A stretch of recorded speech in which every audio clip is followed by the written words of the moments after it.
Hello people, this is Ray with my road tour videos. Today I'm going to talk about a housing I picked up for my Hero 5, the GoPro Hero 5 that is. You may wonder why I looked for a traditional housing.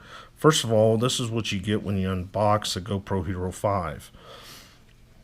It comes with a skeleton type housing. And the unit is pretty much self-contained. It's waterproof, I should say, up to 10 meters by itself. Now, why would I want a traditional housing when it's waterproof? Well, the thing is, if you don't know, I mount my cameras externally on my vehicle using suction cups. So there's a number of things. Things, could fly up and hit the readout, the lens. I've had a few bugs every now and then. The other thing is, it doesn't happen that often. It's actually kind of rare, but those suction cups will come dismounted, lose their suction and fall. Now, I tether my devices.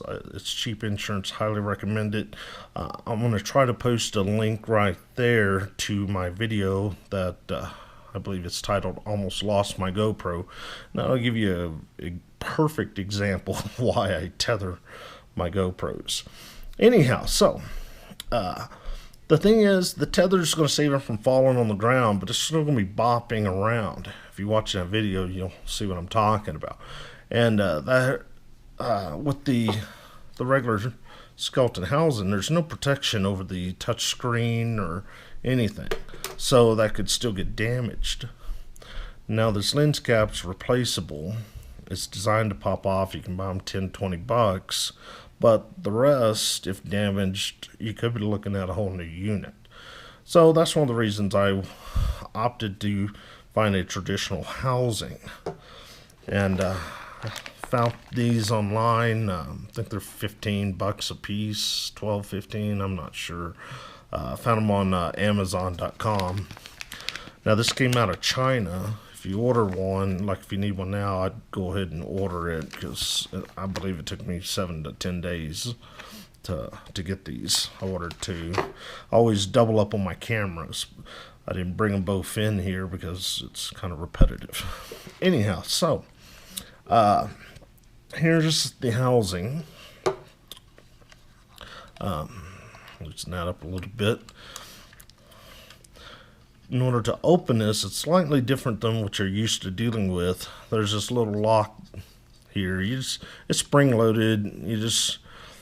You push it this direction to the right here and lift up at the same time. So, and then otherwise it clamps and locks the same way as your traditional housing. Now, the Hero 5 isn't going to mount directly into here. As you can see, it's not going to fit. It's a little bulky. So in order to use the housing, you have to take the lens cap off. So if you've never done this, it's kind of scary because you feel like you're going to break it, but it's designed that way, and it's pretty tight. You can see this little seam there. Anyhow, you got to pull out, and you're looking for like a little gap, and once you see that gap, you're going to turn counterclockwise. So there's a little gap. It's kind of tight, like I said. So you can see it twisting already. There we go. That should just pop right off. Like I said, you can buy replacements for that. Now, this will fit inside the cap. Without the cap is what I meant to say. There you go. Now, for me, I plan to do time-lapse, long time-lapse, so I need to mount an external power source to these. That's the reason I really opted for this. It's got the hole cut in the housing for the power cord. So, as you can see, you can't plug it directly in because the door is shut. So, got to take the door off. Now, this is pretty simple. You just open it like like you normally would. Make sure it's kind of fully extended out. And you just kind of pull and push down a little bit at the same time. It pops right out. There we go. Now, in order to put it back in, if you notice, this slides, right? So leave it extended out. Put your thumb there behind that to keep it from sliding out, and then on top, it's got like a little hook. So you just go underneath that little metal bar there. Just push. There you go. So that's how you reinstall it. There we go. All right, now I got a little parts collection there. Everything's all undone.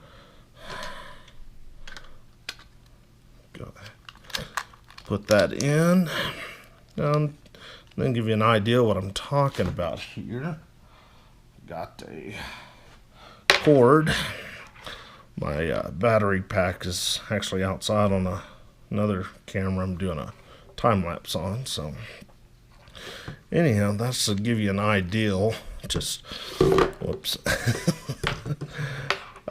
Just imagine it's mounted on a tripod of some sort, plugged into your choice of power, and pretty much what I was looking for.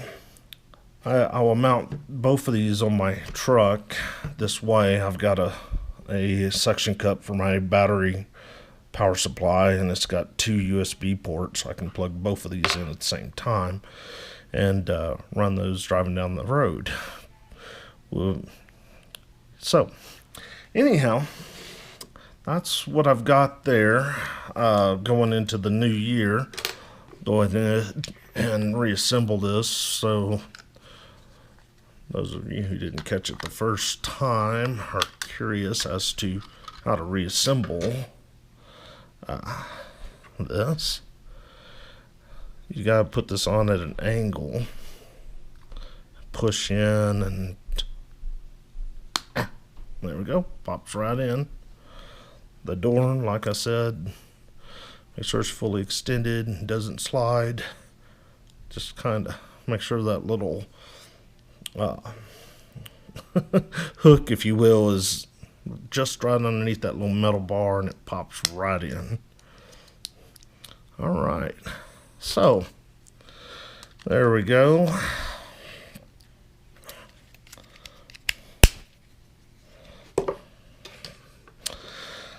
Again, I'll try to post a video to where I almost lost my GoPro. Thank God I had it tethered. If you have any questions, feel free to post them in the comments section. I'm not an expert by any means, but I'll try to answer them as best and honestly as I can. Anyhow, I thank y'all for watching. Please check out my other videos. Thanks.